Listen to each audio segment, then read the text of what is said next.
சிறப்பு வந்தது. எல்லாம் சந்தோஷமா உங்களுக்கு நன்றி இருக்கீங்களா? சொல்லலாம் தான் கால் பண்ணேன். ஆமாங்க ஐயா. சரி சரி. நிம்மதியா தூங்குனாங்க ஐயா நேத்து. நல்லது நல்லதுங்க ஐயா. 10 வருஷமா இல்ல தூக்கம். சரியான சரி தூக்கம். சரி இதே சரி. பெரிய கவலையா இருந்தது. எப்படி 4 வருஷத்துக்கு முன்னாடி வரைக்கும் அது ஒரு குடிசையா இருந்தது. அது வந்து பாத்தீங்கன்னா ஒரு அந்த கோல குடிசையா இருந்தது. செவுரு எல்லாம் கொஞ்சம் வீக்கா இருந்தது.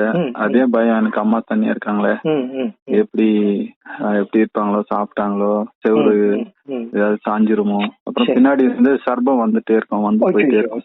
பின்னாடி வந்து அந்த முள்ளு வேலிக்காத்தான் அந்த முள்ளு இருக்கும் ஐயா, அது ஃபுல்லா இருக்கும். வீட்டுக்குள்ளே டைரக்டா வரும்.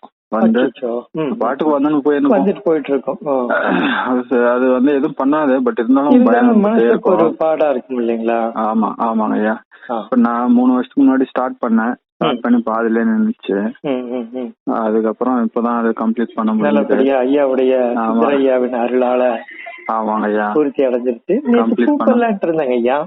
என்னங்க ஐயா? நேத்து கூப்பிடலான்ட்டு இருந்தோம்.